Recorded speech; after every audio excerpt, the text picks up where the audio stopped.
What's going on, Mendezville? You guys ready? All right, we're on for a show. We got my best guest coming up. We had a bunch of technical difficulties. I need a new laptop, but we'll see what's going on. Sorry for the delay. Oh, there's some music. Is that some music? Can you guys use that music? There you go. There you go. Hey, this broadcast today has been brought to you by Rudy Mendez, For Life Independent Distributor. Go to my webpage, www.forlife.com/Rudy Mendez. Help your immune system out. All right, let's pause the music. Let's get to it. I'm going to bring my guest in. We're going to talk about his journey, about how he decided to run for the board. His resume is pretty impressive. I'm a fan of it. And we'll talk more about it, the way we think. I'll chime in about my university, when I worked there, the different decision makings, and then what his vision is. And I'll be asking how he's going to change the district. Without further ado, here he is, Mr. Chavez. Lupe Chavez, how are you doing tonight? I'm doing good. How are you? Welcome. Thank you. I'm doing great. Thank you so much for taking the time. I know it's kind of late. You're busy all day with campaigns, so thank you. Absolutely. All right, Mr. Chavez. Let's get right into it for the fans. Let's do it. By the waste, let's go for it. Why, or can you share the journey on how you said, I'm going to run for board? How did you do it? How does that work? Absolutely. So I'm a retired educator with 32 years of experience working both in higher education and public education. There were some things that happened in my life, lost some family members, my brother, that really got me to reflect on where I wanted to go in the future. So I had always, since a young child, I said, you know what? My goal is to retire at the age of 50. Did 31 years in higher ed, South Texas College, UT Austin, working at TSTC as well. Did some public education work with Dr. King over at PSJA, and then transitioned over to La Jolla. After my retirement, I said, you know what? I feel that still have a lot of gas left in my tank.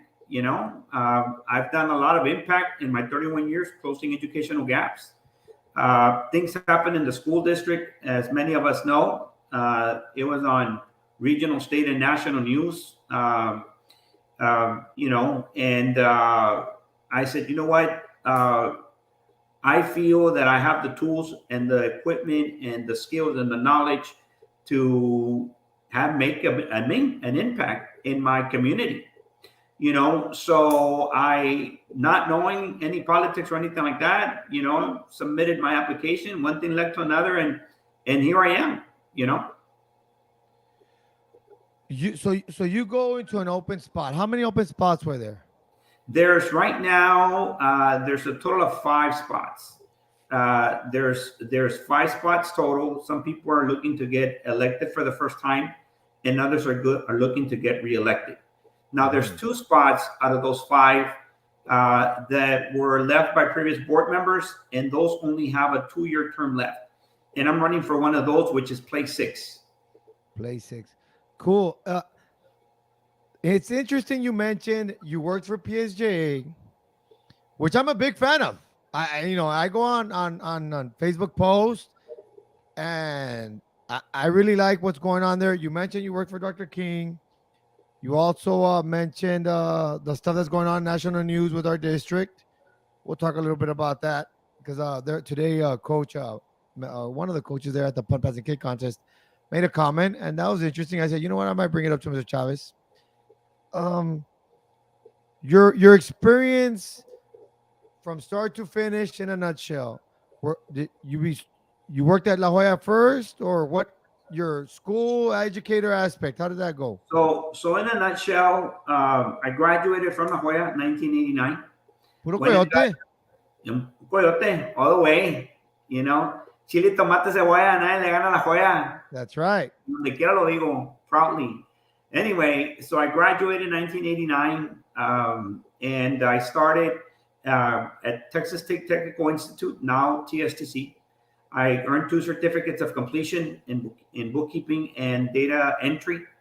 And then I went on to STC and finished my core there, got a bachelor's degree at UTRGV or UTPA and then in business technology, and then got a master's. I'm pending my thesis actually for a master's in adult education from Kingsville, and then I got a master's in educational leadership from UTPA, and I actually did that just a couple of years ago, man. I must have been, it was maybe in 2015 or so when I completed that second master's.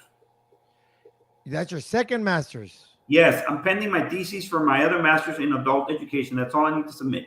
Nice. See, I got my master's from Indiana State University, and you know what? I hate, I got my master's. I went to Indiana State. I learned a bunch of things, but there's something about getting a master's when you're reading all those articles. You come up with your own mind. You put it on paper. It's a different way of thinking. It really. I mean, I don't care what anyone tells me. I just think just a little bit differently, and most people have not, because you sat so much and you fed the brain. Would you agree with that a little bit? Yes, yes. Well, and then my master's, the one that I was working in Kingsville, it's in adult education.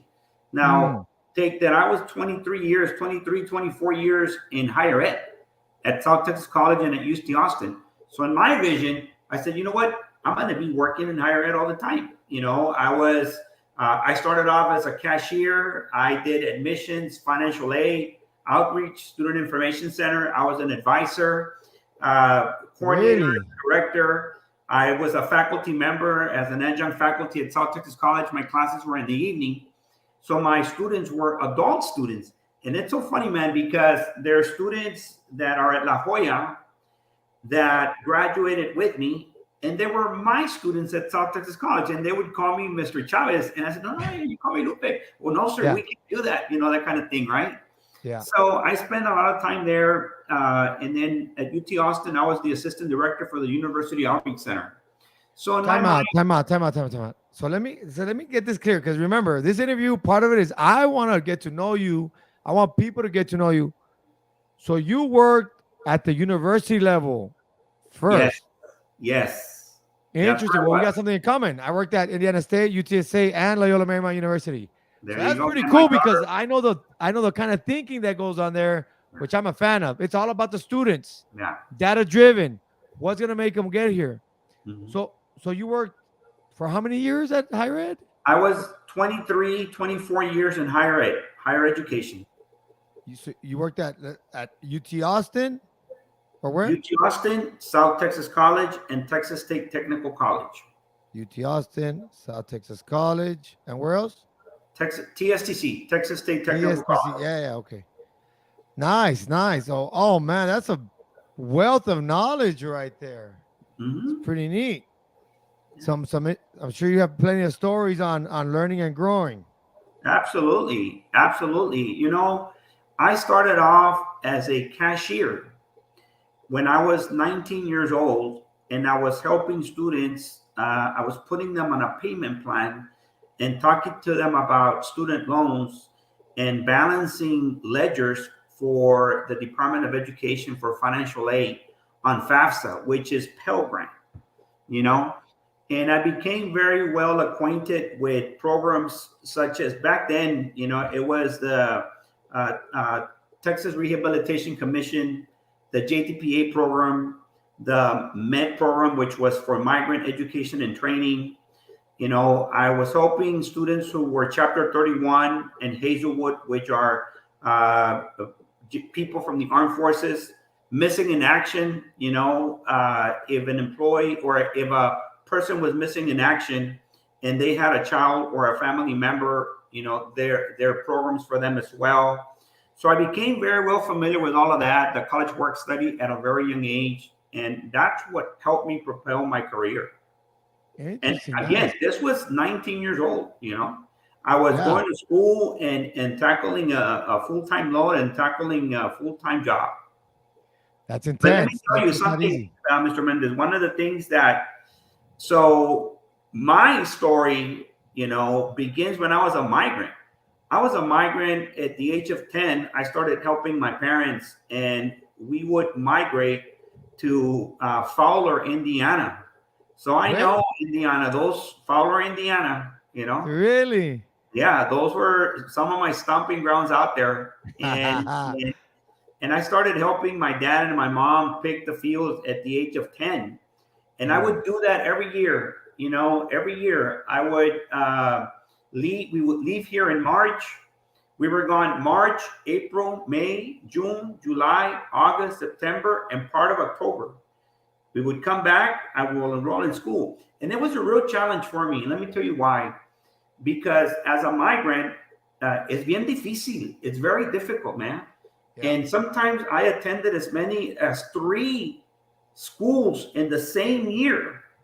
I can only imagine. And it was very hard. When I started growing up and I was of age to work the migrant fields, I must have been maybe 15 or so. I started going to night school. So we would pick asparagus like from 4:30 in the morning. I remember those times, man, all the way to 3 o'clock. Go home, take a shower, and I'd go to school from 5:30 to 8:30 at night. Come and do homework and do it all over again the next day. So I actually graduated, or I finished my high school in Pasco High School, which is Pasco, Washington. Wow. It was something else. But I got my diploma from La Jolla. And I remember that year, I fought for my cap and gown, man, because I wanted that red cap and gown. And I guess now, back then I had to go speak to people, but I guess when I went, it was the school board, I guess, or somebody. And right. I fought. And in the crowd of all the seniors, there I am, me and a couple of more kids with our red caps and gowns, purple caps and gowns from PSJA and stuff, man. And I have a picture, man, to prove it. Yeah. I'm carrying my red cap. I'm carrying my purple diploma because their color was purple. Right. But I'm with my red cap and gown, Oh, yeah. But you were walking where? I was walking in Washington High School, Pasco, Washington High School. In red.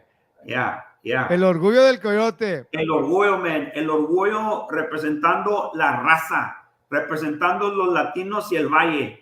It's very interesting you say that, because in some of the conversations, we've lost that pride. And that pride doesn't exist anymore. I don't care what anyone tells me. From all the different conversations I've had, we still have pride, but it's not what it used to be. And we need to get back to those roots. Chile, tomate, y cebolla, nadie le gana la joya. Bottom line. Nobody. I mean, I'm a Cayo from 99. I want you to say, and man, I was so proud to be from La Jolla. I was like, I'm from La Jolla. You know what? Yeah. And you know what, sir?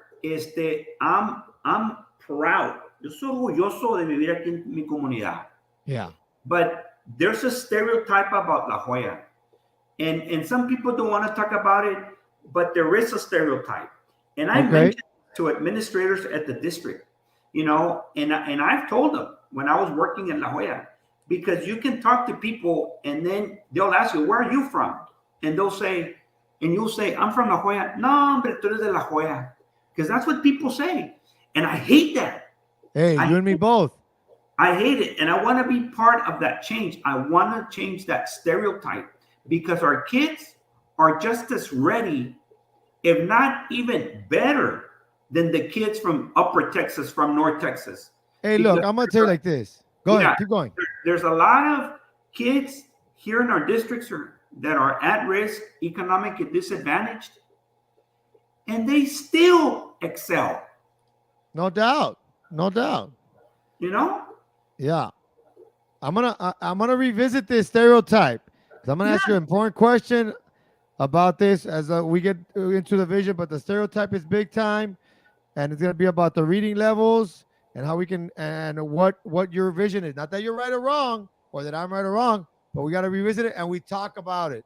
I think the more we talk about things and stop putting things under the rug, the better we can do things. It's like I'm a big sports guy.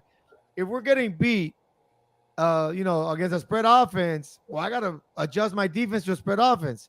Or if my offense can't beat a 3-3 stack or in basketball zone, well, I got to adjust, right? We always adjust, but we got to be honest with ourselves. What's working, what's not working, and what can we adjust? So you're a migrant, you graduate, you have the Orgullo del Coyote, which is awesome. Mr. Chapa once told me, Mr. Amancio Chapa, I don't know if you know him. He was telling me a story when they started the mariachi stuff back in La Jolla, when he was on the school board. and he was at an interview, or no, he was at a somewhere convention here in the valley, and that he was standing, and somebody was standing, and somebody else, and somebody said, ¿Sabes por qué La Joya? Porque ellos no les importa lo que dicen los gringos de todo el valle. Back in the day, a lot of school boards were gringos, you know, not stereotypical, just white Anglos. Nothing wrong against that and bad against that. It's just that that's what was said. La Joya started at mariachi, folklorico, because they didn't care about what people thought. That's what was best for the students, right? So, you know, it was a pretty interesting story that Mr. Manso Chapa, I hope if he's watching, you know, he might correct me next time he sees me at a dinner, but I remember that story he told me. So you go to a migrant, you graduate from Washington, you're at UT, or you go to get that stuff, your higher education. So you were like a professor. No, you were adjunct faculty. I was an adjunct faculty for about 3 or 4 years. Where? I was teaching college success, which is a learning frameworks class. And this is for students that they haven't passed either. Back then it was the TIA, you know, now it's the TSI, and or students that were on probation or suspension. So it's a requirement, at least at South Texas College, that if you fall under certain criteria, you must take this class. Now, my students were adult students. So I was teaching at night.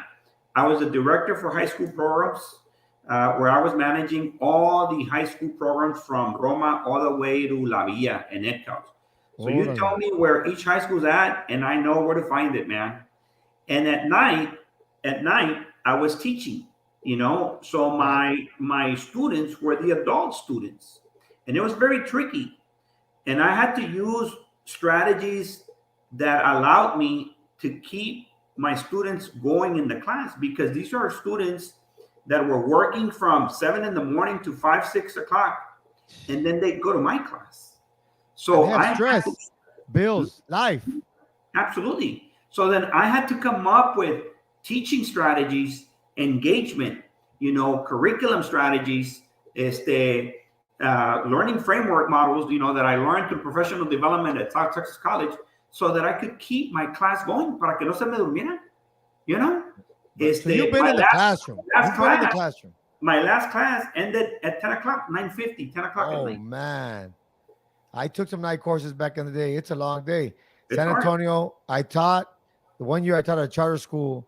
I taught all day. Then I went to get some courses. It's a tough day. It's a long day. Yeah. So from there, where did you go? So I was at South Texas College. Prior to that, so I was at South Texas College, left to go work at UT Austin as an assistant director. And then I get a phone call from South Texas College. And they said, and this was back in 2005. And they said, Lupe, we need someone like you to come and help us with a new program that we want to start.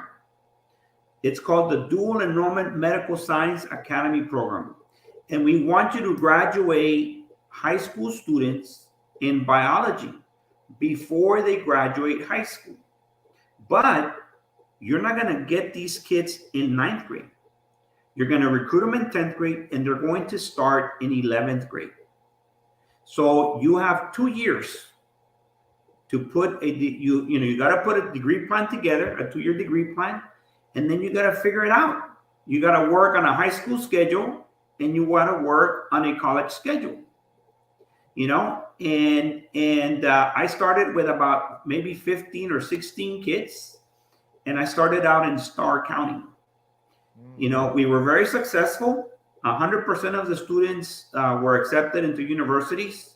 I had one student that left. And from there, we grew another cohort. I started what's called the Dual Enrollment Engineering Academy. I worked on a grant, and I got a $500,000 grant through the Department of Education. It's called the MISIP grant. And then I started a computer science academy. Okay. This is all at Texas STC? Yes, at South Texas College. South Texas College. By this time, you know, I was already graduating. This is even before or around the same time that the early college high school movement was starting, you know.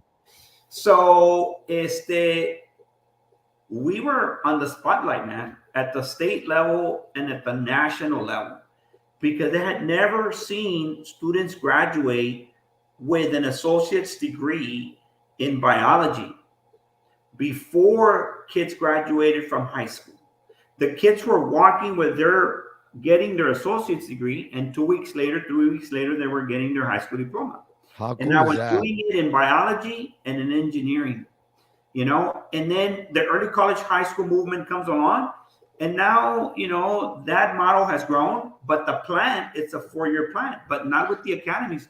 And right now, it still exists, but now, So you could go ahead. yeah, but now those academies, they have like 400 or 500 kids, Yeah. you know. So you could say that you're the pioneer of the dual enrollment here in the Valley.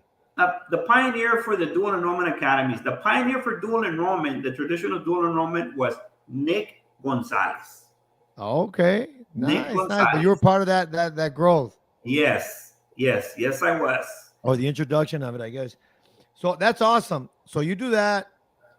Then what happens? So I was graduating. My retention rates, my completion rates were in the 90s, and I would provide enrichment workshops, college enrichment workshops, academic workshops, personal workshops. I was putting students on a scholarship plan, and I was garnishing up in the like almost 20 some million dollars in scholarships alone, even more than that. I'm sorry, not 20 some, almost 200, because I had kids getting the Dell and the Gates and all of that. Nice. And then we're in meetings, and Dr. King hears about me. And this was around the time when the recovery programs for students that have dropped high school was coming into play. And I was helping La Jolla, Edinburgh, Donna, and PSJA. They were the very first schools that started recovery programs. And I would provide services and schedules for them on the higher ed side. So I would meet with 4 individuals. Dr. King gets a wind of this, and he's like, well, who's Lupe Chavez? And who's Lupe Chavez? And look at his retention rates.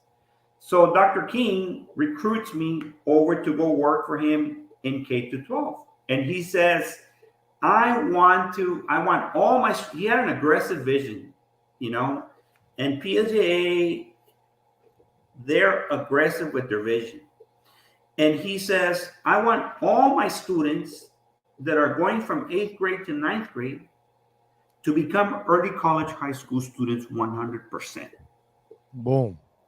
So I was part of the shift in putting together processes, systems in place, you know, along with principals and counselors, professional development, TSI, identifying resources, you know, money, so that we could make that shift.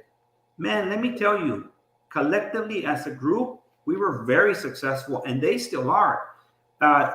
PSJA was doing conferences for the entire nation.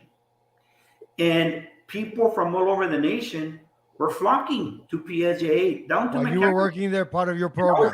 And I was part of the design team that was putting the professional development together, the conference together with a group of people. I was presenting, you know, I had an opportunity to present to 1 or 2 governors, people coming from Hawaii, you know. So it was an amazing shift. Anyway, so Dr. King would send me to data meetings where he wanted me to go and represent him on data meetings and other meetings where deputy superintendents would attend, superintendents, you know. So it was a great privilege for me because I learned a lot. And then one of those meetings, you know, I had a conversation with Dr. Benavides. Through our conversation, we talked about the vision that La Jolla had, you know, and there was going to be an opportunity for employment there because of their vision. They wanted to grow with the 4 next generation learning academies. So one thing led to another. I'm from the community.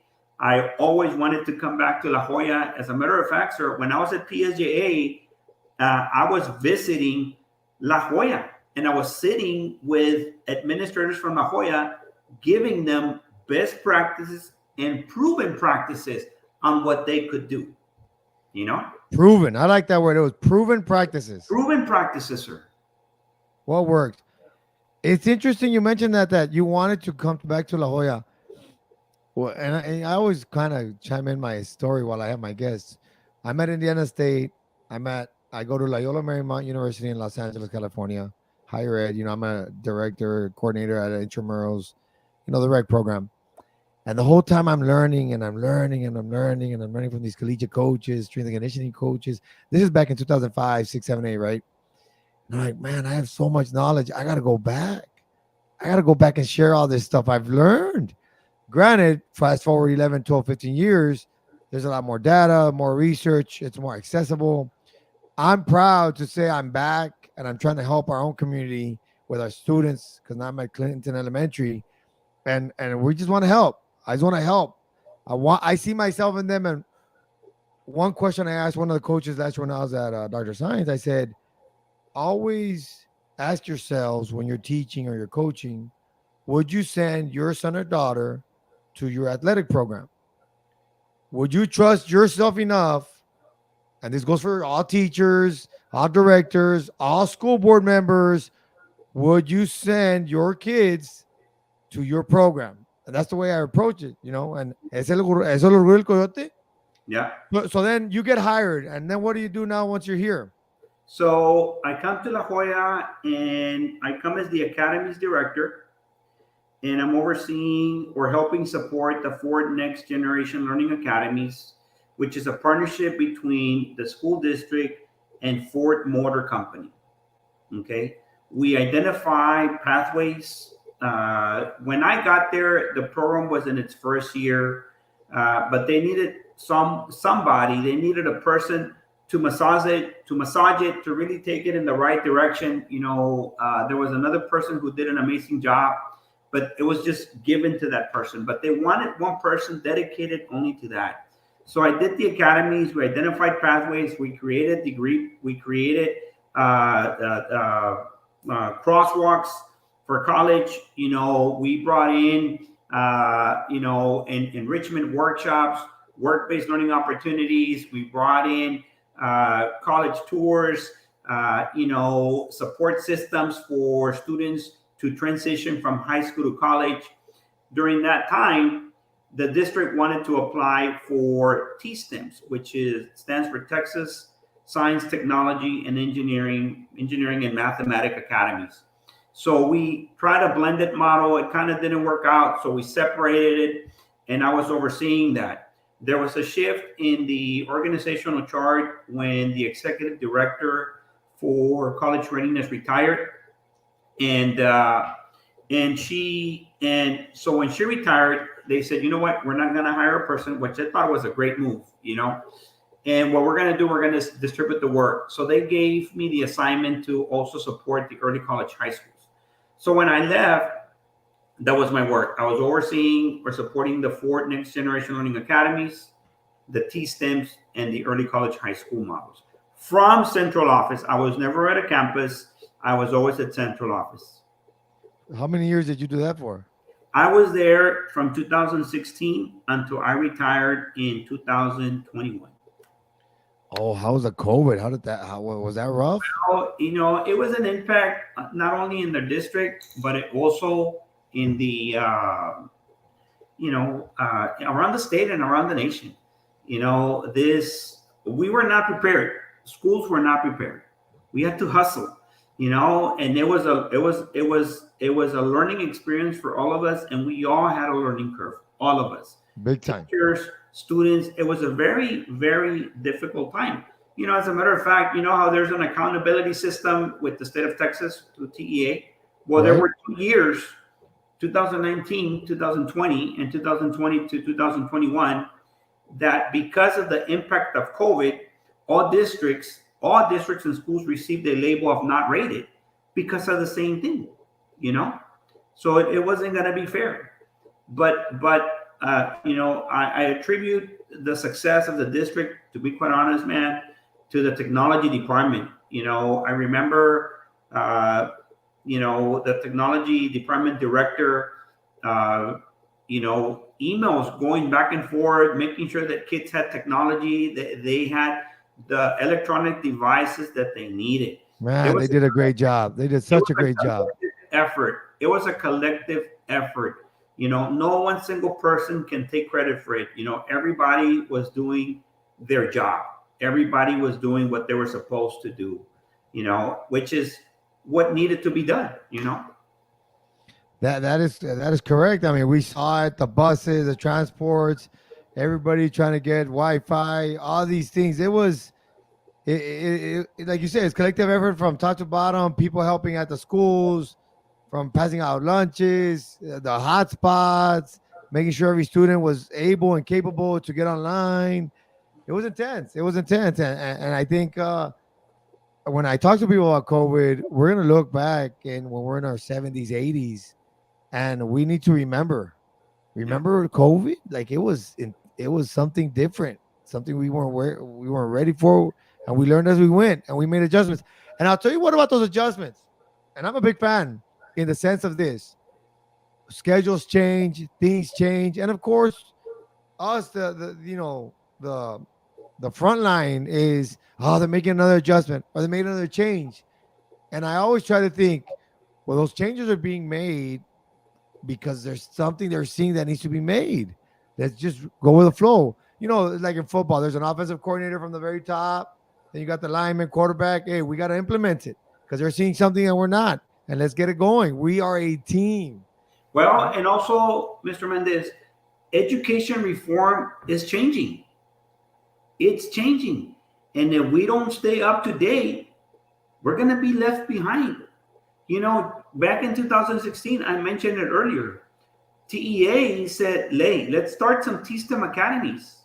Right. We're in 2022. Guess what TEA is saying? Hey, we're gonna phase out T-STEM. We're gonna bring PTEX, Pathways and Technologies, early college, high schools. Why? Because there's a lot of high wage, high demand jobs that don't require a 4-year degree.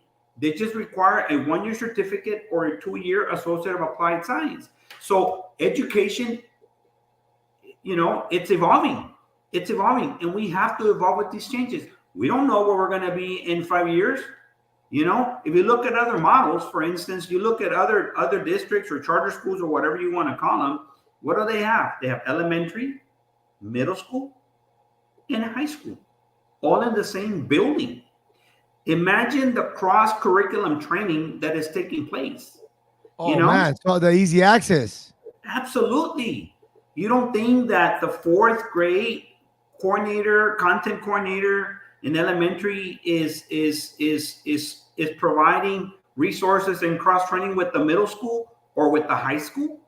They're Right. pollinating. They're pollinating. They're pollinating. Here, for instance, and not only here, but in general, a traditional school. Right, because they're all in different buildings. They're all in different, all districts, not just us, all different. All. Exactly. So So it makes it a little bit more challenging for all yeah, those and one things of to the things happen. that I've always mentioned, school districts may even have policies from 6, 7, 10 years ago. Maybe back then they were a good practice, but that doesn't make them a good practice now. We need board members that are going to come into play, and they're going to look at policies and how do they alleviate what's happening at the middle schools, at the elementary schools, and at the high schools. Some of What, these policies are obsolete. right? One of the things that that bothers me for the most part, not all the time, but it's well, this is the way we've always done it. And I'm like, now if you're having great success and it works, great. But when there's times where someone's coming up with an idea or they see something, and then the defensive mechanism of the human ego or whatever it might be is like, well, this is the way we've always done it. It's like, no, be open to, like, you know what, they might have an idea, or let's do it. Or maybe initially, because I've caught myself where somebody tells me something, I'm like, okay, maybe not. I go home, I let it sit, simmer, I evaluate. I was like, you know what, that might actually work. And then maybe the next day or maybe a few hours, I come back and I say, you know what, that's a great idea. Stuff like that. Well, and you know what, Mr. Mendez, because some people say that, and I hear that a lot. If you look at our community data, That is why the communities are in where they're at. According to the National Center for Educational Services, for instance, because I'm doing my study now that I'm running for school board, and even before that, I like to study data, right? Oh, I'm a big fan. Well, let me tell you that, for instance, I did a study with neighboring school districts. So I looked into Rio Grande, La Jolla, Mission, Sharyland, McAllen, Edinburgh, and PSJA. Neighboring school districts where I think maybe our students can go to, because they stay in the surrounding area, right? And our median household income, we're the lowest, just above $31,000. But then you look at that, and how do you tie that, for instance, to the educational attainment? Parents, for instance, parents that have children here in the school district, only 46.5% have a high school graduate education. Only 7% have a bachelor's degree, according to the National Center for Educational Services. So you to make a connection. I was looking at the data, and unfortunately, we're at the bottom of the totem pole. I was looking at the data, Mr. Mendez. Only 55% of the students that are in our public schools have access to internet. Here in La Jolla or in general? Here in La Jolla, according 55%. 55%, according to the National Center for Educational Services. Okay. Pero todos traen teléfono. Pues ya ves, necesita que le pongan un hotspot o algo. Now not only that, 46.1% of the children in public schools here fall below the poverty line. Parents of those children, 49% are on food stamps or SNAP. Why? Because the people sometimes have the mentality that's the way it's always been done. So the question is, how do we break the cycle of poverty? Those are the real issues. And where does it start? It starts in our school system. En la madre de nuestra comunidad, the mother of our community, sir. I completely agree with you. That? And I tell the people, who is the mother of our community here in the La Jolla community? Because we have many homes, we have many businesses, many gas stations, many hotels, many restaurants, many different churches or religious places. But how many school districts do we have in La Jolla? One, the mother of our community. And that's where it starts. How do we break the cycle of poverty? We provide stellar and above excellent educational programs for our kids. That's what we're supposed to be doing, sir. Because you look at the data, sir, 30% of the children that are in our school district are being raised by a single parent, by a single mom. There is no male figure in the household. Man, that goes a long way. I was a single parent. My dad died when I was 9. But I had him for 9 years. 3 brothers. I'm the oldest. I kind of know what that feels like, and it's tough. It's tough. It's not easy. And you look as a community member, what are we doing? What is La Jolla ISD doing? Okay, so now let me ask you this. They closed the school. Yeah, I saw that. They closed the school, and if you look at the district enrollment trends from 2017, 2018, that school year, to 2021, 2022, according to TEA, enrollment has dropped 15.8, 15.9%. We went from 28,600 and plus kids to just above 24,000. So I can see why they're dropping schools. And if we don't get the proven strategies that we need to, we're going to be forced to close another school. It's the unfortunate reality. I was looking at the enrollment trends, and I was like, so what's going on? For instance, Sharyland went up 0.3. They went up. Fíjate, Edinburgh decreased by 3.4%. McAllen decreased by 8.6%. PSJA decreased by 9.7%. Oh, wow. Mission by 11%. Facilities-wise. Rio Grande City by 12.4, and then La Jolla 15.8. Are we the highest? Is that We're the correct? highest, sir. We're the highest according to my study. And I wouldn't be surprised, if we're the highest. I wouldn't be surprised, The you know? enrollment, the highest in the enrollment rate dropping. Yes, sir. According Okay, to TEA. Yes, sir. so now From there's from school year 17-18 to 2021, 2022. I like the fact that you're mentioning these issues. We're talking about competing with enrollment rates. Enrollment rates are dropping. The stereotype, which I really want to touch on, I have this big philosophy there. Those are issues we have, which are good that we know what the issues are. We know some Sir, of the data. these are real issues that we need to take a close look at. And, Right. and these are issues that have to be looked at with experience and with knowledge. If you don't have the experience and the knowledge on how to navigate through these issues, we're going to be in a worse situation in 4 years. And Which if people is don't believe me, I'll see you in 4 years and I'll bring you the data. right. Well, I Because mean, I'm not pulling up these numbers. This is what the National Center has. This is TEA. The data that I'm getting is from the Texas Higher Education Coordinating Board. It is unacceptable, sir. For me, it's unacceptable. It's unacceptable. okay. So I completely agree with you. I'm on your side with what you're saying that these things are happening. So let's talk about these two issues, right? We talked about your resume. You were in Austin, SEC, the dual enrollment, Keno La Jolla, started all these things, the pioneer. You see the stereotypes competing with. So right now, we're competing with enrollment. Where are people going? Is the ideas of the charter schools, the vanguards? Is that one? What other factors are the reason that we're dropping in enrollment rates? You know what? That's a very good question, and I don't have an answer. There's a department at La Jolla ISD that does research on that, and they have a process and a system set in place. From experience, talking to some students, right?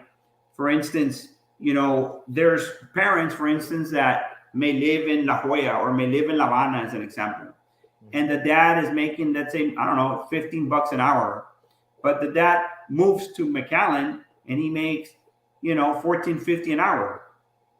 He's going to save money. There's more, the economy is more prosperous for them, and it's a better school. And the accountability system will tell you, that it's a better school, because I have parents that ask me and they say, well, what's your accountability rating and how does it compare to other schools? I was looking at the accountability rating, sir, for the district and comparing it to our study, and the data surprises me, sir, because we were compared to my study, we were at an 88, sir. We didn't move from 2018 to 2019. There was that 2-year gap, because of COVID. Nos dan el rating este año que pasó. Chinga, and we're still at a B with an 88. And then you see Rio Grande, you see Mission, Sheridan, McAllen, sir. Chinga, they all move. We were the lowest one. And not only that, sir. And that's because we received the most funding per student at the Yes, we district. do. We received about $12,544 per student, sir. How much? Entonces, about $12,544 per student, according to the TEA website. Entonces, ¿qué estamos haciendo? ¿Qué es lo que está pasando? These are real issues. So if you Well, look that's one of the issues that people wanted me to talk to you about, is what your thought was about the whole corruption case and the news that we had and all the money that was going to. What's your take on that? Well, sir, like many taxpayers, I was very indignated. Yo estaba bien molesto con todo eso. I was very bothered because for instance, I had experiences in our school district where I was asking for funding, to provide students educational opportunities. And the response was, there's no money. And there's no money. So when I started hearing about everything that was happening, I was very disappointed, because like many of us, like all of us that live here in our school district, These are our tax dollars, and I'm going to be honest. I voiced it in my personal Facebook page. I voiced it, that I wasn't a happy camper, you know, and it's things were done, sir. People were committed, things were committed, Pero sabes qué, Mr. Mendez, it's a learning experience, sir. But I cannot stay in the past. I have to look towards the future. But we got to learn from it. If you stay stuck in the past, you won't see the future. And you know what? This is a quote, and not in the exact words, but from President John F. Kennedy. You stay stuck in the past, you can't see the future. And let me say one thing.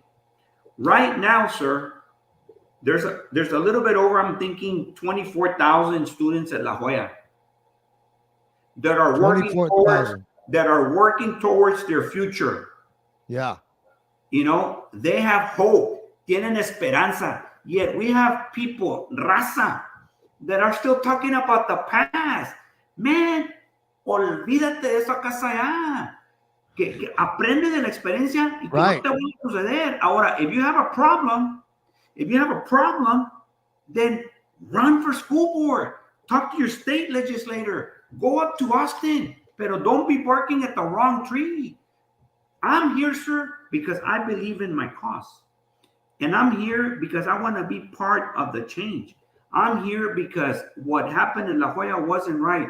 That's why I'm here, spending my own money to run this campaign. Yo no traigo padrinos, sir, ni madrinas. Nadie está apoyando mi campaña financially. Nadie. Y no los necesito para nada. I'm running my own campaign. And I told my wife, I'm going to say whatever I want in my campaign because it's my money and nobody tells me how to spend my money. And that is to silence all the critics. Nadie está pagando. October 11th is my first report that's due to I guess, TEA or somewhere. I'm new at politics. But I welcome anybody to come see it. Yo todos los días checo mi chequera, sir, porque no hay dinero. Lo que sí hay son ganas. Yes, sir. Ganas de sacar a mi distrito adelante. It's interesting you mentioned the whole people can't silence you because it's your money. And I know when I was doing Mendezville, when I started, where I was posting Facebook posts, a lot of people didn't like it. I ruffled feathers.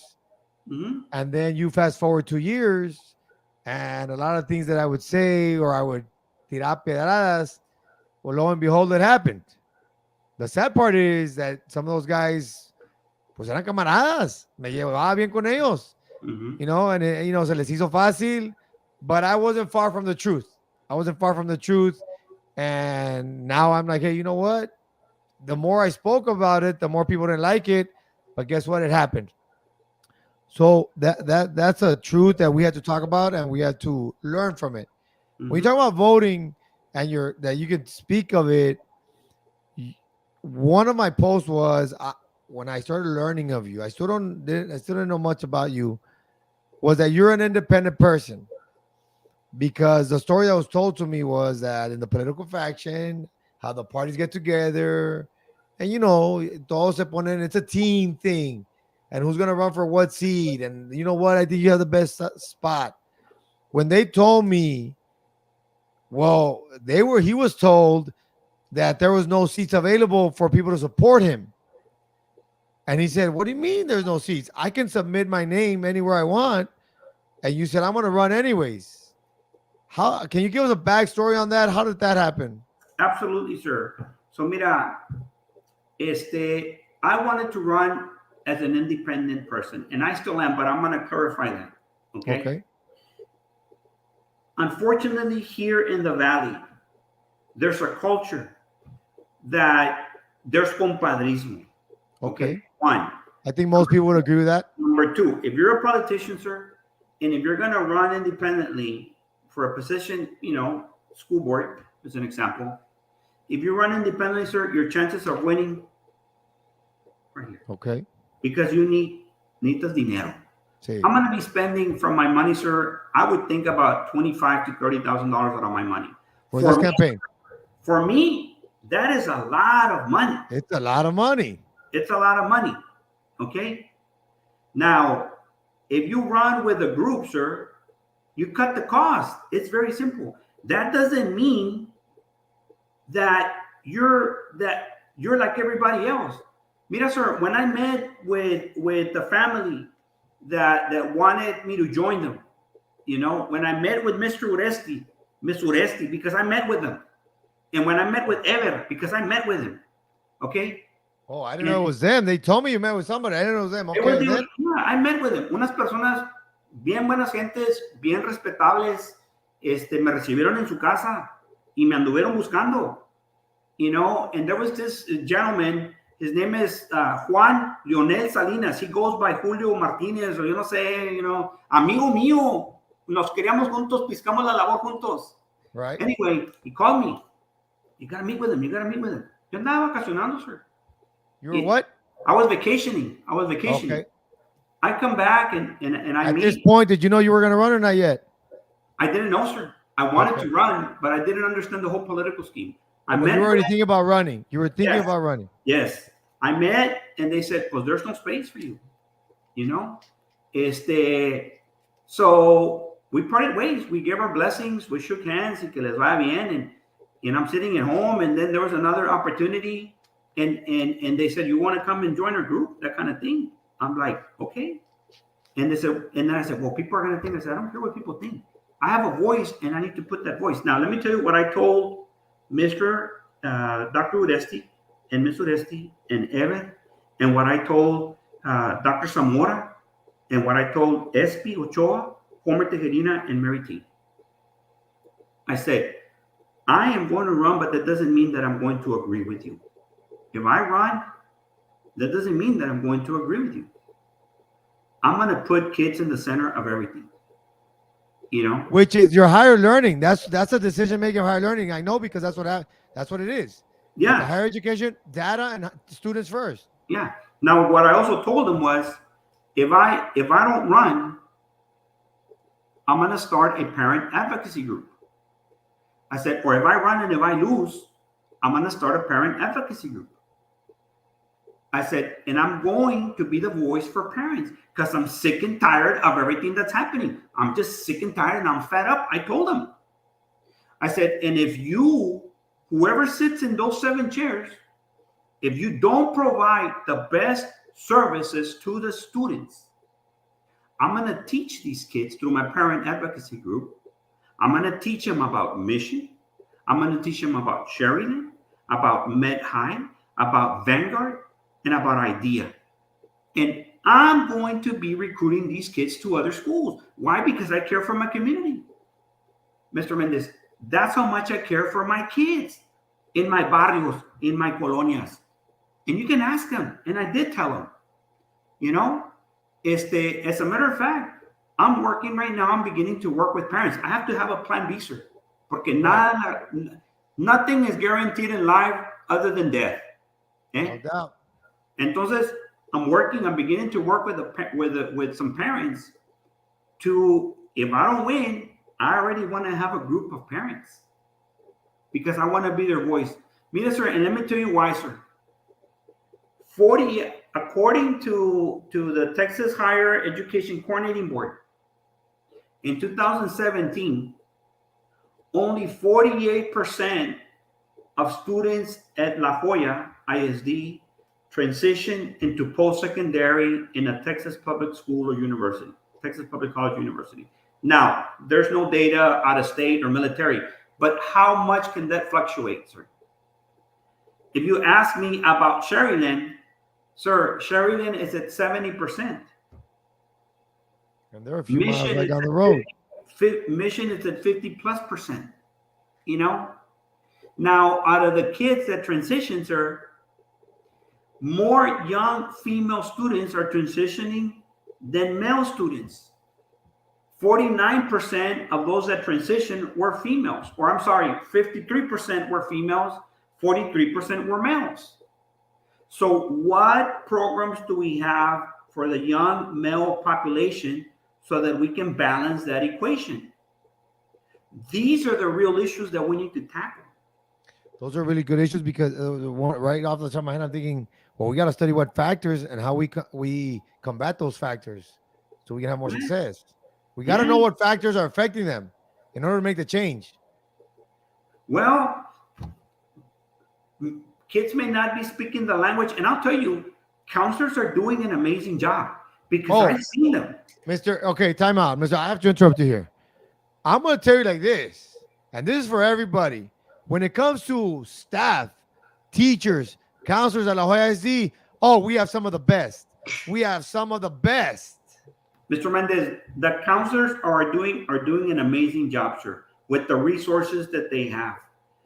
You know, so how do we go about in increasing these numbers? Let's give our counselors the right tools. Let's help Dr. Deyes, the director for counseling. Let's help that department. Let's give her the right tools. Let's give her personnel. Let's give her resources, professional development, so that that can increase, so that Here, that can increase. Because let me tell you, the counselors, man, they solve all the problems in the school district. Scheduling, bus duty, lunch duty, discipline duty, emotional support, health, social. emotional, social, mental health. They are all over the place. And despite that, sir, they're getting it done, man. They're rocking it. Let, Pero we need to provide services and resources and the right tools for let, them. let me make a statement real quick, and then I'll go into. I want you to dissect or give me your feedback on what you think about the statement I want to make. The second one. The first one's about voting. I wish more people would vote according to what the candidates are going to do with the tax dollars. Mhm. From state legislature, school board members, everybody vote according to, for example, you. What is Mr. Lupe Chavez going to do with the tax dollars, with the budget? Not necessarily that you work there, but that you can oversee that the people that are working for the district are using the money correctly, right? That's just a voting thing. Because we know, like you said, you mentioned it, hay bastante compradismo. So a lot of people vote according to friends, jobs, this, whatever it is. That's fine.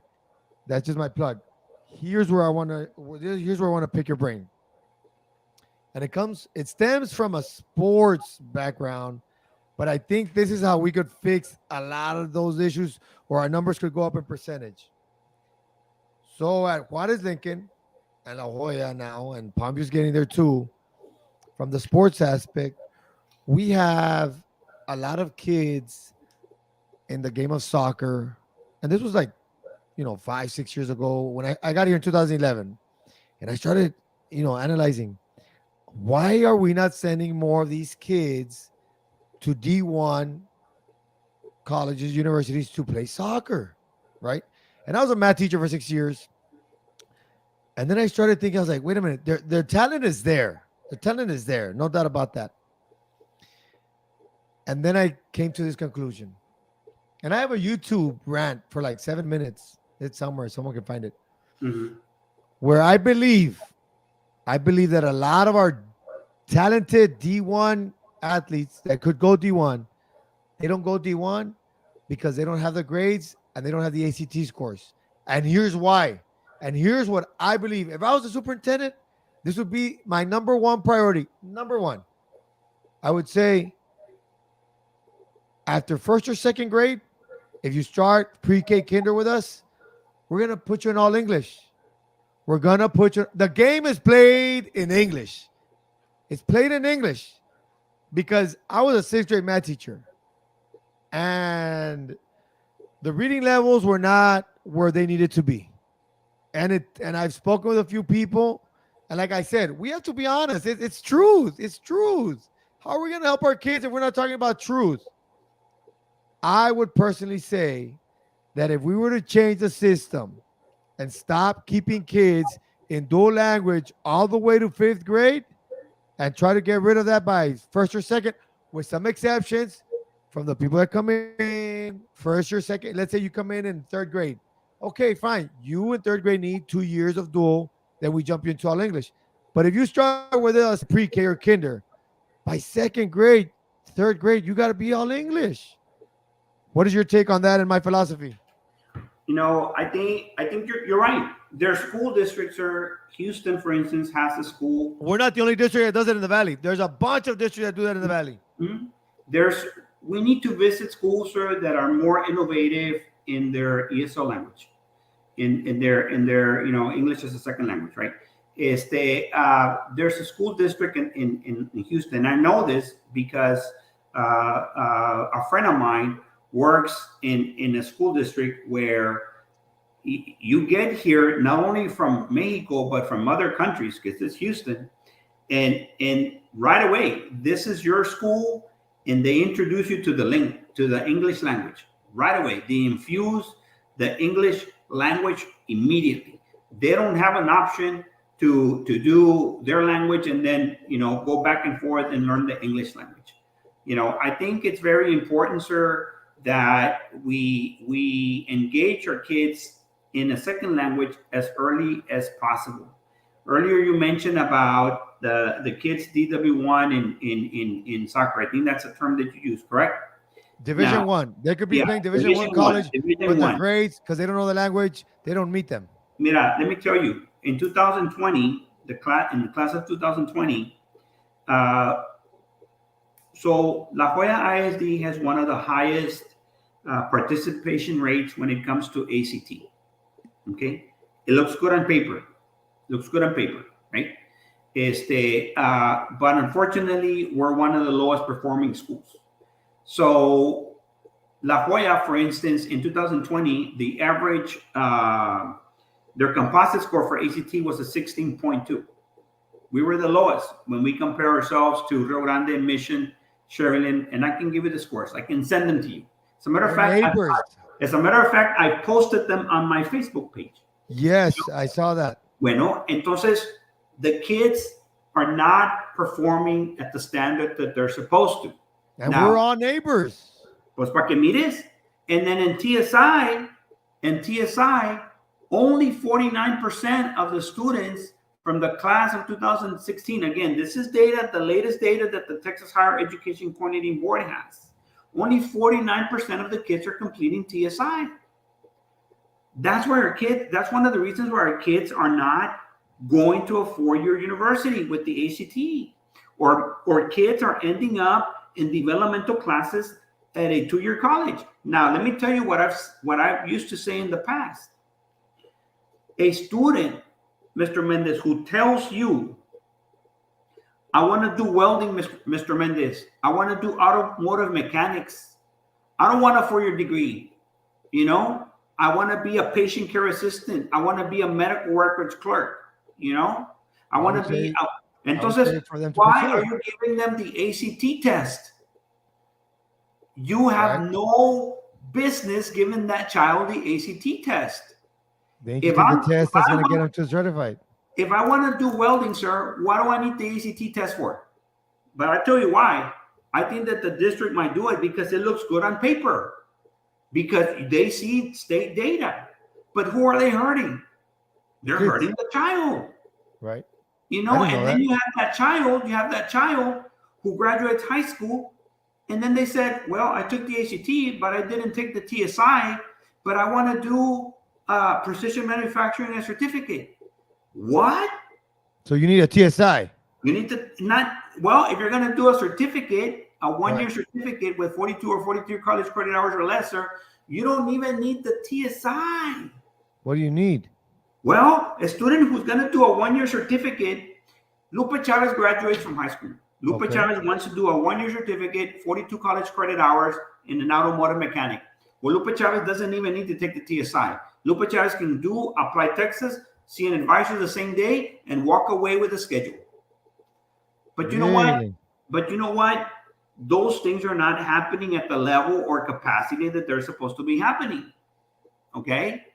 So where is the advisement piece taking place? You see 48% of the kids. I tell my kids, sir, yo le digo, when we go to graduations, yo le digo a mi hija, mama, when she went to her graduation, baby, she graduated in 2020, I think, during the pandemic. And so I go, mama, did you see how many lines were there? Was that there was about 40 lines, 40 rows of graduates. Mama, only 20 of those roles are going to go to college. No way. Yes, Mama. Let me show you the data. And out of those 20 roles, only about maybe 11 roles are going to move on into the second year because the first year kids are going to drop. Right. And out of the second one, about out of the 11 roles, about only 8 are going to go into the third year.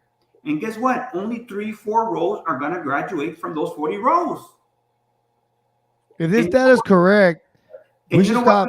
Mr. Mendez, the data is showing it. If you look at the community data, according to the National Center for Educational Services, mira, aquí tengo los numbers, sir. No, I believe it.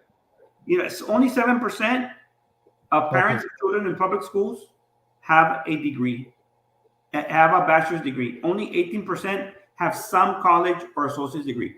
The numbers don't lie, sir. If you are a good educator, you're going to follow the data. But who is talking about the data? Are my opponents talking about the data? Are they focusing on the real issues? What is the data telling us? And how are we going to implement programs? Because what I see, I'll tell you what I see. What I see is my opponents, they're writing. They're typing, I want the best for kids. Oh, I want the best for kids. I want the best for kids. Tell me, what is the best for you? Because you may say, you may want to implement programs, but the programs are not aligning to what the community needs. So how do we align programs, services, resources, and funding 100% to the mission statement? You got to know, Mr. Mendez, I want to go to the moon, if you ask me, but I don't know how to build a rocket. Very simple. I have to go to NASA. I have to go to an engineer to help me. That was a pretty good NASA story. You want to share that real quick?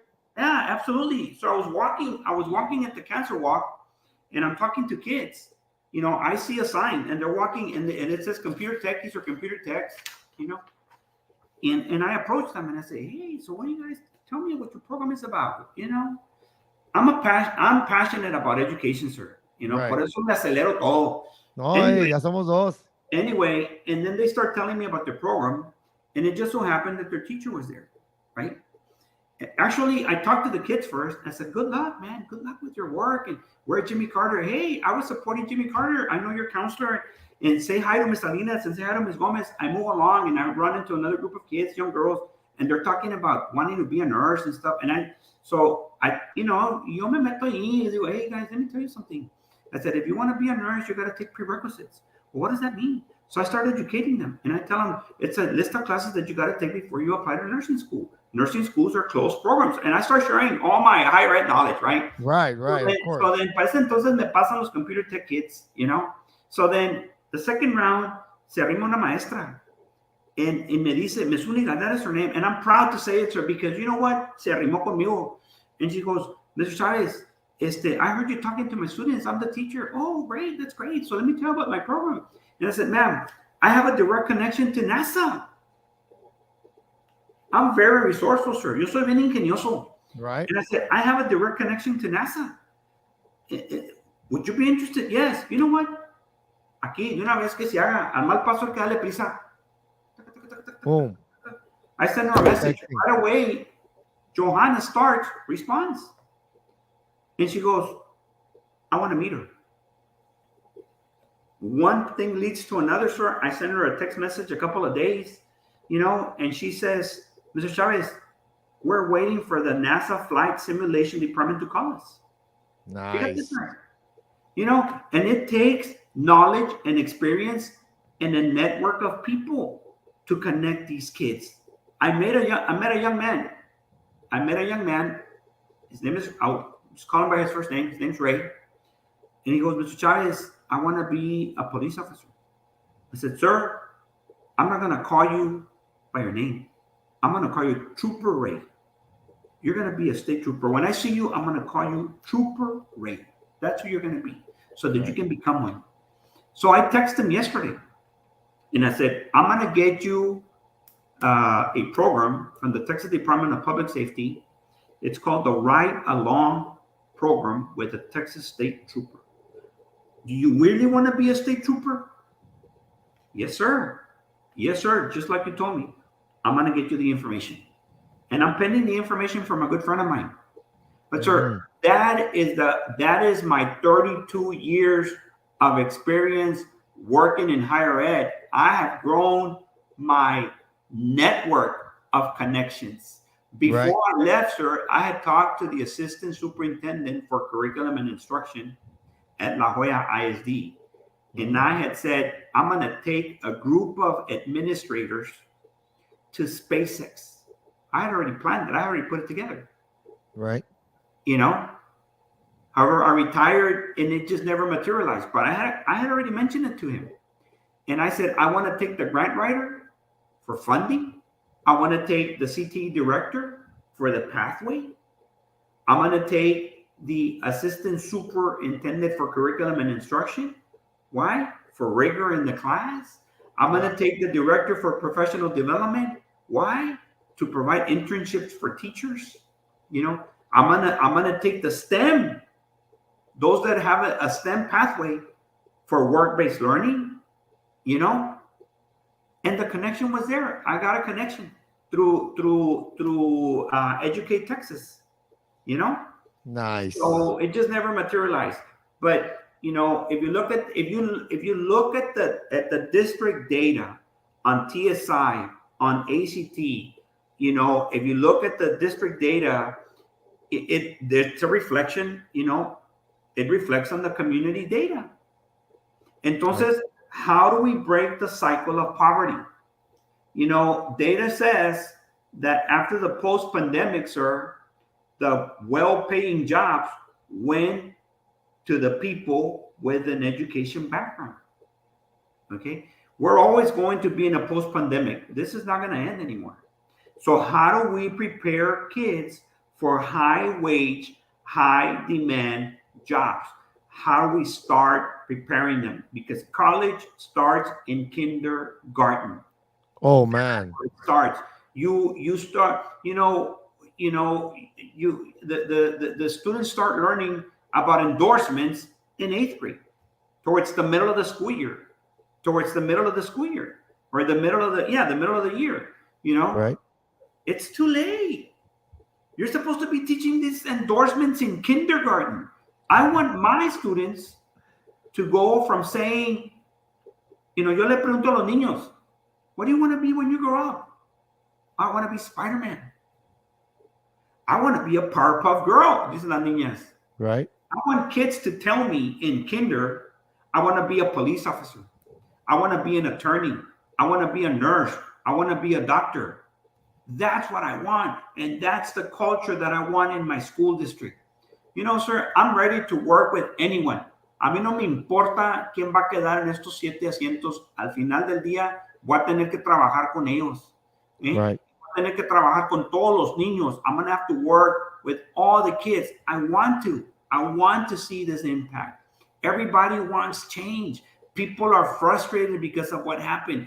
I understand these people. I get it. I was pissed off too. I was mad myself, but I can't be stuck in the past, because there's 24,000 students right now in our district that are working towards the future.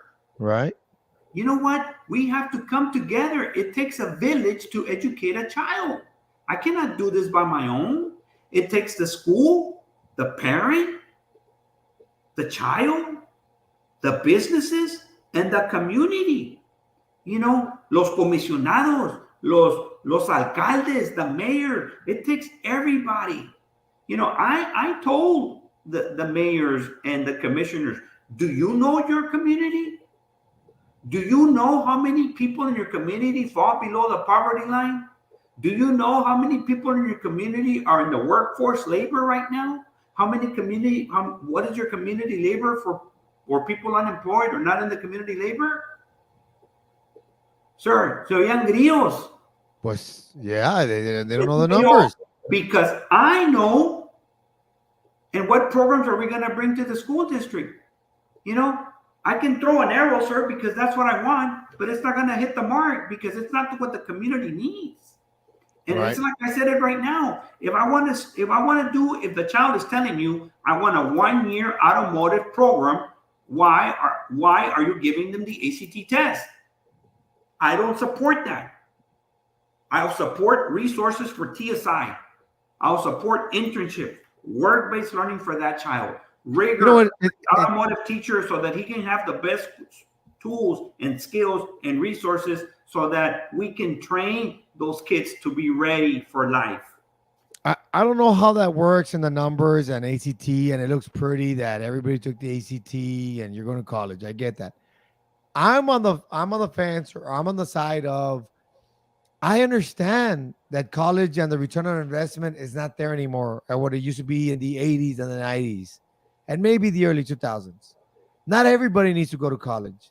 Not No. everybody's designed like that. Mm-mm. They're just not. Some people are designed to do other things. Mm-hmm. And I hate to say it, but this is the first time I hear someone speaking like this, that like you in this interview. And I agree with you. Not everybody's going to be a doctor. Not everybody's going to be a lawyer. So why force college down their throat, come out with a student loan for the 1 year or the 2 years that they were there, instead of becoming an HVAC person or a plumber or electrician, and they're making more money than me right now? Mm-hmm. you know and I think that's very important that we talk about the data, the numbers, the return on investment, because now you're making decisions based on what's best for the kids to succeed once they graduate high school. And Mm-hmm. I'm a big fan of that. How do we make them successful? And if the current system needs a little bit of tweaking, why not? We're gonna make sure that our community, like you said, stop the poverty. it, One of the other things you mentioned right now is the cities. And I always spoken about Edinburgh, McAllen, PSJ that came on the radar here the past 10 years. Phenomenal job the city that they have done over there in FAR. Is those people over there, there's more jobs, there's more businesses for people to work there. The way what you mentioned earlier, the compadrismo affected how the city grew in the Palmview, Sullivan, Peñitas, La Jolla. It just did. It didn't grow big enough. So I believe the fact that that goes hand in hand, that because the cities weren't growing and there was too much politicando against each other, people were leaving. They were leaving to go live in McAllen. They were leaving to go live in Edinburgh Mission instead of stay in Palmview, stay in Peñitas. Now it's growing, it's getting better, but that affected us. And hopefully change comes soon. Mm-hmm. I mean, I don't know what your opponent, I don't know. I can't speak for opponents, any opponent, anybody that's running for the campaign. I Mm-hmm. just wanted to meet you. You sound very like-minded, like in the sense of the higher education, the data, the numbers, decision driven, And like data driven decisions. and We like see the parliament enrollment. What else are we seeing? You as a school board member, where else are we going? What else do we need as a district to get fixed? well, sir, one of the things that certainly needs to get fixed is our budget. The That what? definitely our budget, our Okay. district budget. According to the TEA, sir, in 2020, 2021, La Jolla had more expenses than revenues. Okay. So La Jolla, according to the data that I have, and it's on my source, and I'll send you the documents, they overspent by $13,987,000. Okay. And it's right there. It's in black and white. I'm We not fooling the overspend. numbers. They overspent. La Jolla had more. La Jolla had in revenue, they had rounded off $379 million. Rounded off, right? It's 378, we'll say 379. In expenses, they had 392,697. So 393,000. So they overspent by almost $14 million. Man. So we So definitely need to look at the budget. so We so need to look at coaches the budget. so coaches aren't going to get a higher stipend. I can't But mira, sir, promote I cannot coaching run stipends. one thing that I would never do is I would never run my campaign on a promise, that I cannot fulfill. No puedo. Y no lo voy a hacer, because I've been walking the streets every day and people tell me, are you going to give the stipend? Are you Are you the Coach's stipend. Pick up the coach's stipend. Let's go. Digo, mira, amigo, ¿sabes qué? Yo no te puedo prometer nada. Lo que sí te puedo prometer, what I can promise you, is that I'm going to go to the board meetings. I'm going to take my position very serious. And I'm going to look at the issues very serious. And I'm going to make a decision that is going to have an impact on the larger portion of the community. Even if that means que me tengo que echar a alguien de enemigo o que alguien no me va a querer. Because, sir, that is what the board is for, to make the difficult choices and to agree or disagree with other board members. It's a very, for me, sir, it's a very high position. And as a board member, you have to make those choices. You know, and some choice, you will never be able to keep 100% of the people happy. Entonces no te metas. No le entres, you know? And it's a difficult choice. I'm telling you right now, we have to look at the budget. In 220, 221, sir, according to the TEA, they overspend by almost $14 million. How does that happen? I don't know. Maybe it was good. I don't know. But nonetheless, it does require attention. I'm not saying that it was que se gastó mal. That's not what I'm saying. They just overspent. Okay, let's review the budget. Sir, I've worked with budgets all my life. You heard me at the beginning. Yes, I started working with the Department of Education for FAFSA, you know, free for financial aid, Pell Grant, SEOGs, TPECs, all of that college work study at the age of 19. I've worked with budgets all my life. Where are we spending the money? Where is that money?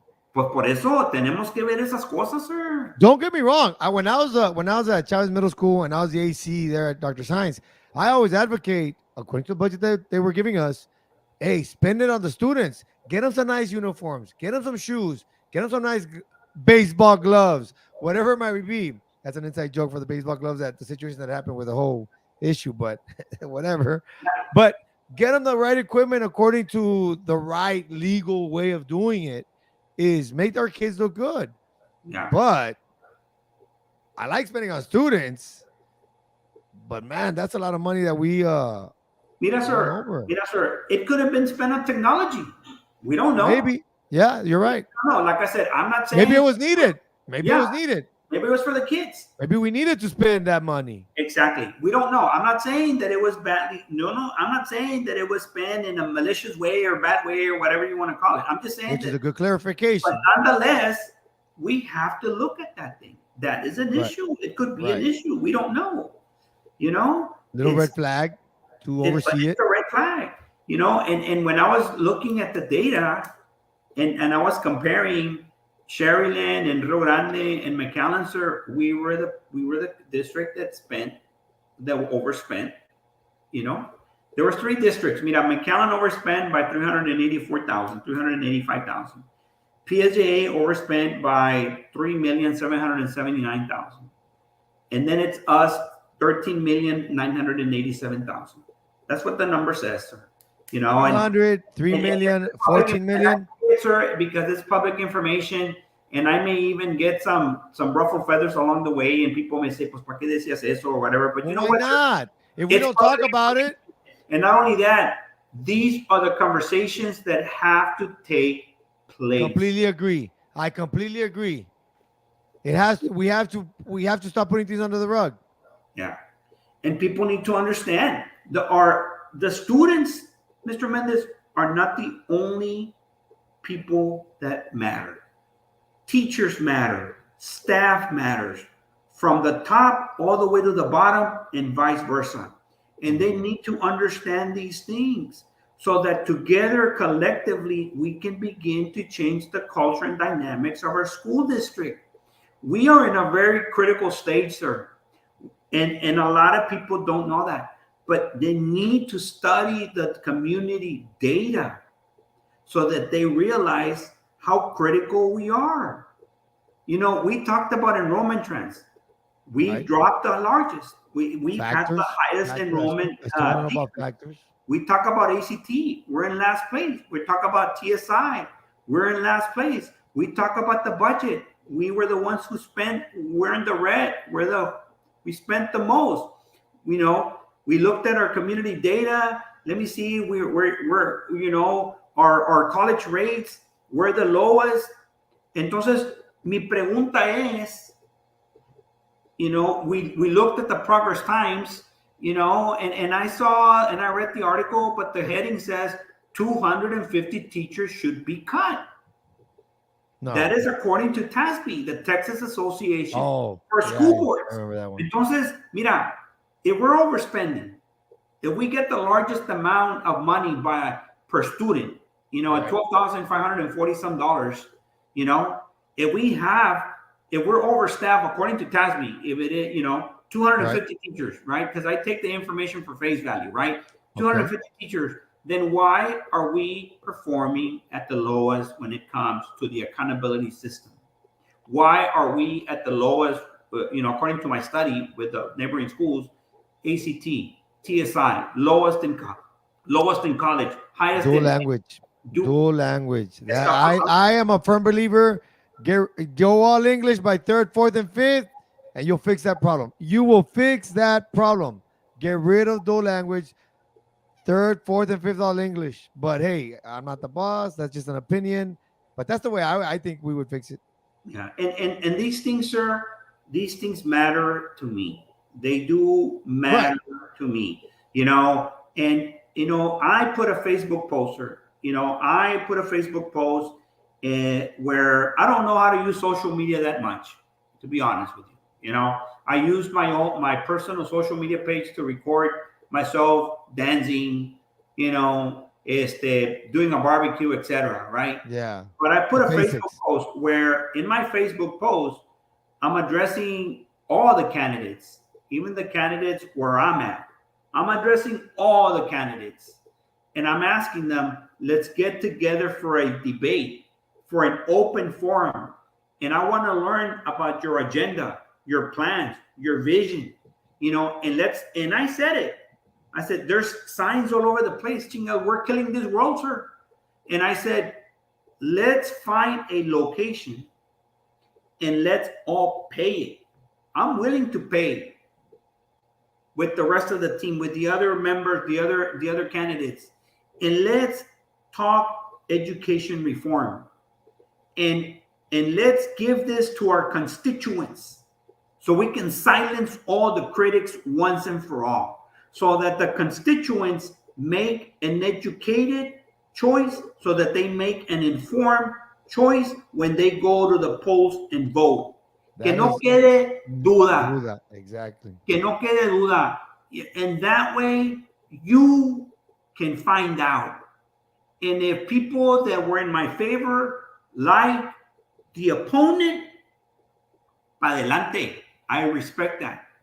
But so that the people from the opponent, if they like me, pa adelante, pa que se desengañen. So there's no doubt left.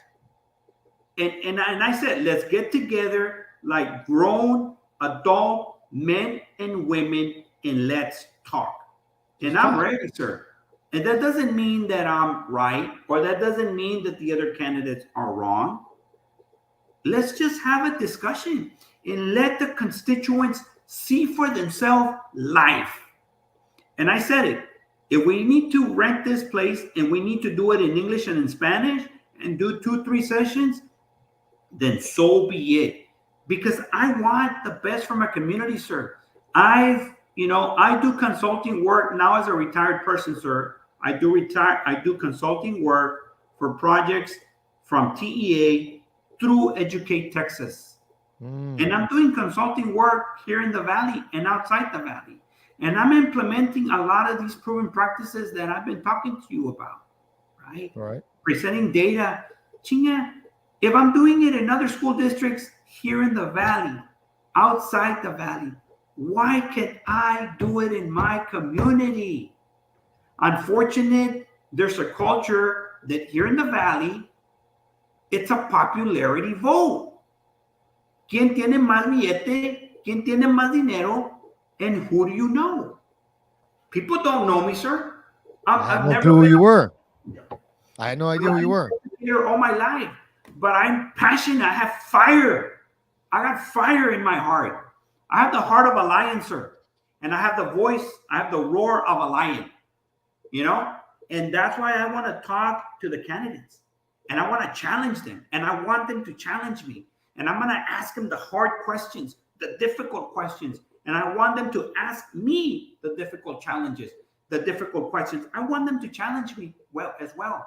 So that the constituents can sit, get their popcorn ready, and let's watch this show. Vámonos para adelante. It'd be good. It'd be amazing. Let's just touch base on one more. What other challenges do you see that we might face as a district that we're currently facing and that we need to fix?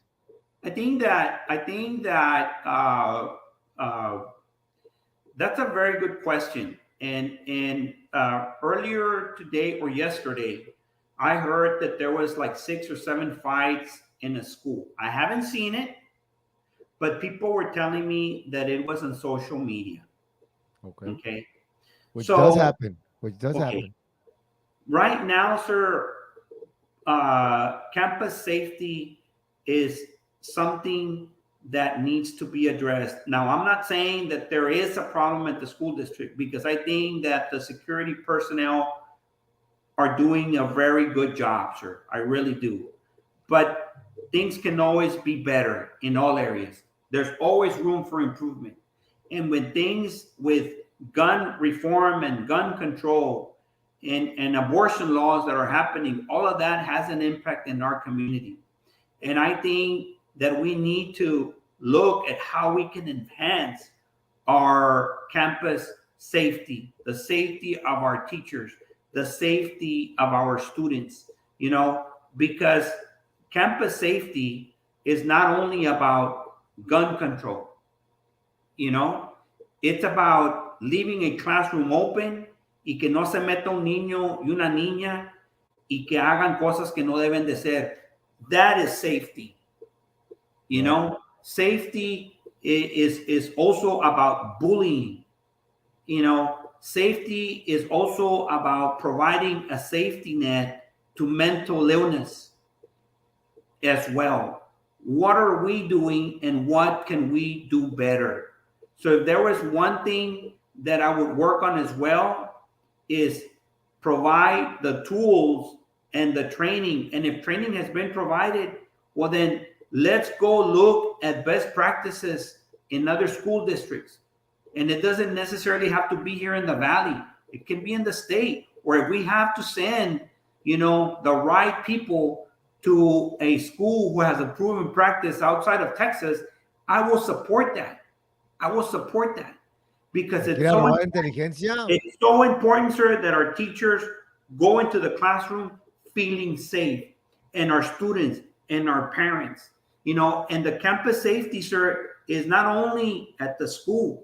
It's from the time the child gets on a school bus. So is the transportation department trained for campus safety? Do they know what to do if there's a gun or a knife or a match or a fire or a fight or bullying? Are they trained? Because that is part of campus safety. So we have to look at that, and if we have to send or provide professional development to our transportation people, we should do that. Does our custodial staff know? Does our cafeteria people know about campus safety? Because it shouldn't be only on the principal, on the assistant principal, or on the teachers. It shouldn't be only on the counselors. Everybody should be aware. Everybody needs campus safety. What happens if it's 9 o'clock at night and there's a basketball game and something happens? Which has happened in the past. The custodian needs to be trained. You know? So it takes a village, like I said earlier. You know, and we got to look beyond just, no, pues entrena los principals y entrena los assistant principals. No. You know, the teacher has to walk into the classroom and be ready to engage with students, with the assignments, with the curriculum, with rigor in the instruction. This teacher shouldn't be worried about, chinga, si me levanta la voz el niño, no traerá algo. It Right. shouldn't have to be, sir. And that is one thing that I would tackle. Because people can say, oh, donde quiera me llegan problemas, o me están hablando por todas partes, that it's a problem. But you know what, sir? I beg to differ.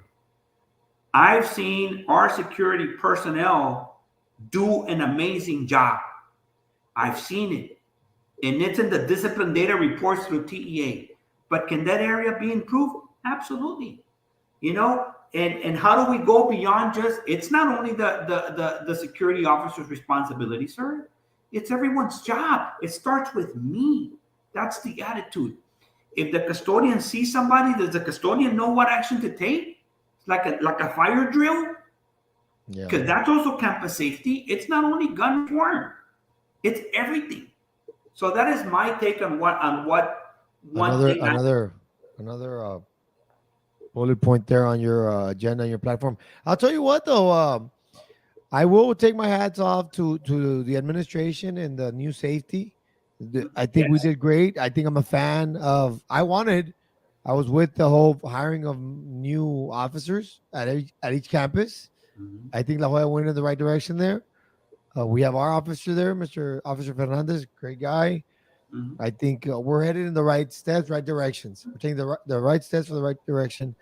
Um, Maybe some things could be looked at, could get better, like you said. But I will say La Jolla went above and beyond, taking steps forward in that situation of safety. Any other comments coming to a close here? Any other messages you'd like to give the You people know, out there? I just want to inform the constituents that I'm in it to win it with all of you. This seat is not my seat. This seat is their seat. It's your seat. It's so that you can work with me and I can work with you. You know, I cannot promise anything, any material things. I cannot promise a raise, a stipend, a job, a favor. I cannot do that. That goes against my values and my beliefs and my ethics. But what I can promise is that I will work hard every day and I will be your voice and I will be vocal with my voice to make sure that whatever you relay to me gets to the proper people and that we take appropriate action. You know, and it's going to take 7 board members and we're going to have to find common ground because as we know there's a majority and I will stand my ground. I will not be influenced by favors or anything like that. You know, I want this really bad. I don't have a big budget. I said earlier, yo no tengo padrinos ni madrinas, nadie que me esté dando de dinero o apoyándome. Un consejo de cualquiera lo recibo mientras sea bueno. But this is my campaign and I'm in it for the right reasons. And that's why I'm insisting, Mr. Mendez, and if you can make it happen or somebody, I would like to have an open forum. And I prefer to lose with my head up high than win with my head low, knowing that I have to pay political favors back. Mm-mm, that's not me. Right. Good. Great message. Great message. And what's what we can do about that debate? I do believe you have some great insight, data-driven decisions. You're worried about the community. I'm glad I had you on the show. I got to meet you. I had no idea who you were, which is good. We talked about your history, what you did for the district, the area, pioneer. Mr. Chavez, I wish you the best of luck, Thank you. and thank you for being on the show. Thank you so much. I appreciate it. And thank you for the time and for giving me this opportunity. Thank you so much. Have a good night, sir. Thank you, sir. You too. Bye bye. Well, ladies and gentlemen, that right there was Mr. Lupe Chavez. He has a great message there. Whoa. He has a great message there. Hopefully, people will watch the video, see his insight. I'm a fan of the higher education, seeing that I worked at different universities, very different. Actually, I was speaking with Cantu one time during the Ever campaign, and what's her name? I forgot who it was, but she's the one that has she's on the board for SEC, and she was talking about how the decision making is a lot different than what it was from what she knew and from everything that happened. Right? It was more of, hey, this is data driven, student based, was best, and I thought that was very interesting. That now, a year and a half, 2 years later, I'm talking to Mr. Chavez, and he reminded me of that. That it's a very different way of thinking when you've worked at a university, when you've gotten a master's, when you've worked so long being a pioneer in so many different things. So I'm a fan of Mr. Chavez. Now, I did not know who his opponent was at the time when I was learning of him. I'd rather not speak of the opponent because today was for Mr. Chavez. Maybe we could have his opponent on my show. I'll reach out, see what happens. But hey, I hope you guys enjoyed the show. I hope you enjoyed what he had to say. And everybody out there, have a good night. Mendezville for tonight is over. You guys take it easy.